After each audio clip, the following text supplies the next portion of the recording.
میری ساس مجھ سے گھر کا سارا کام کرواتی۔ میرا شوہر جیسے ہی رات کو گھر آتا تو خود کاموں میں لگ جاتی۔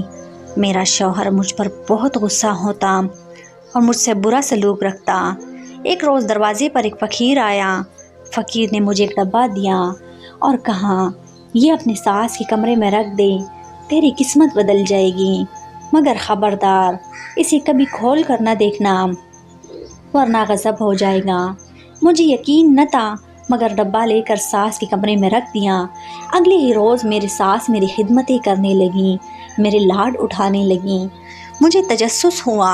میں نے ساس کے کمرے میں جا کر ڈبہ کھولا تو یہ دیکھ کر میری روح کانپ گئی کہ اس ڈبے میں تو میں اپنے شوہر کی آنکھوں کھتارا تھی۔ وہ مجھ سے بہت محبت کرتا تھا۔ شادی کے پہلے چند ماہ تو پھولوں کی طرح ہلکے پھلکے اور اچھے گزر رہے تھے، لیکن جب میرا شوہر خیال رکھتا تو میری ساس جل کر کوئلہ بن جاتی تھی۔ پہلے تو وہ یہ برداشت کرتی رہی، مگر پھر اس نے سازش سے کام لینا شروع کر دیا تھا۔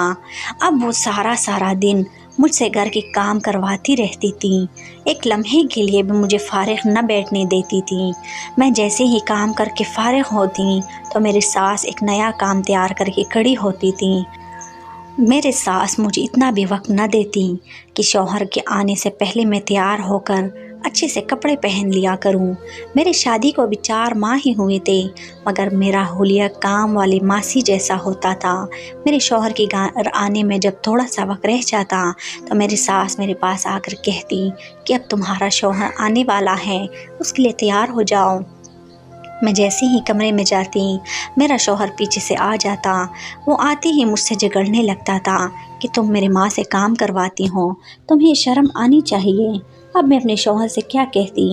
جب روز یہ سب ہونے لگا تو ایک دن میں نے تنگ آ کر کہہ ہی دیا کہ جمال، آپ کو میرا حلیہ نظر نہیں آتا کیا؟ آپ کو کیا لگتا ہے کہ میں سارا دن آرام کرتی ہوں؟ کام کر کے تو میری ہڈیاں گل گئی ہیں۔ میرے شوہر نے میرے منہ پر تھپڑ دے مارا تھا۔ وہ بولا، تم میری ماں پر الزام لگا رہی ہو۔ اب میری اور میرے شوہر کی 4 دنوں سے بالکل بات چیت بند تھی۔ میری ساس اب شیرنی بن گئی تھی، جبکہ میں سارا دن آنسو بہاتی رہتی تھی۔ ایک دن میں یوں ہی رو رہی تھی کہ دروازے سے فقیر کی صدا بلند ہوئی۔ میں نے جلدی سے پیسے اٹھائے اور فقیر کے پاس لے گئی۔ وہ میری سرخ آنکھیں دیکھ کر بولا، لگتا ہے سانس نے ناک میں دم کر رکھا ہے، یہ ڈبہ لے لو۔ فقیر نے مجھے ایک ڈبہ دیا اور کہا، یہ اپنے ساس کے کمرے میں رکھ دے، تیری قسمت بدل جائے گی، مگر خبردار اسے کبھی کھول کر نہ دیکھنا ورنہ غضب ہو جائے گا۔ مجھے یقین نہ تھا مگر ڈبہ لے کر ساس کے کمرے میں رکھ دیا۔ مجھے معلوم تھا کہ ایک معمولی سا ڈبہ میری قسمت کیسے بدل سکتا ہے، لیکن جب میں صبح سو کر اٹھی تو یہ دیکھ کر حیران تھی کہ میری ساس تو مجھ سے پہلے ہی گھر کی تمام کام کر چکی تھی۔ مجھے دیکھ کر میری ساس میرے پاس بھاگ کر آئی اور بولی، میری بیٹی، میں ناشتہ بنا دوں کیا؟ میری ساس میری خدمتیں کرنے لگی، میرے لاڈ اٹھانے لگی۔ مجھے تو حیرت کا شدید جھٹکا لگ گیا تھا۔ میں نے سوچا کہ آخر کھول کر دیکھوں کہ اس ڈبے میں ہے کیا۔ جیسے ہی میری ساس آگے پیچھے ہوئی تو میں نے وہ ڈبہ کھول کر دیکھا۔ میں یہ دیکھ کر دنگ رہ گئی۔ اس میں تو میرے شوہر کی رپورٹس تھیں جس میں یہ لکھا تھا کہ میرے شوہر کا کینسر آخری سٹیج پر ہے۔ میں تو یہ دیکھ کر رونے لگی تھی۔ میں ساس کے کمرے سے باہر نکلی تو جمال آفس سے آ چکے تھے۔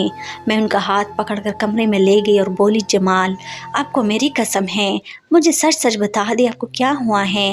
جمال نے میرے سامنے ہاتھ جوڑ دیے اور بولے، سکینہ، مجھے معاف کر دو، میں نے امی کی باتوں میں آ کر تمہارے ساتھ بہت زیادتی کر لی تھی۔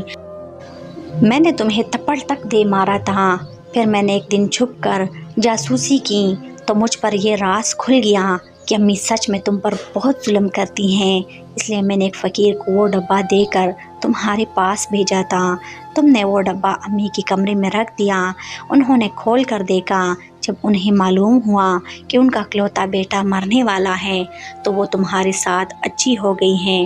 میں ابھی 1 ہفتہ امی کو دینا چاہتا ہوں، مجھے امید ہے کہ وہ اس 1 ہفتے میں بالکل ہی بدل جائیں گے، پھر میں ان کو حقیقت بتا دوں گا۔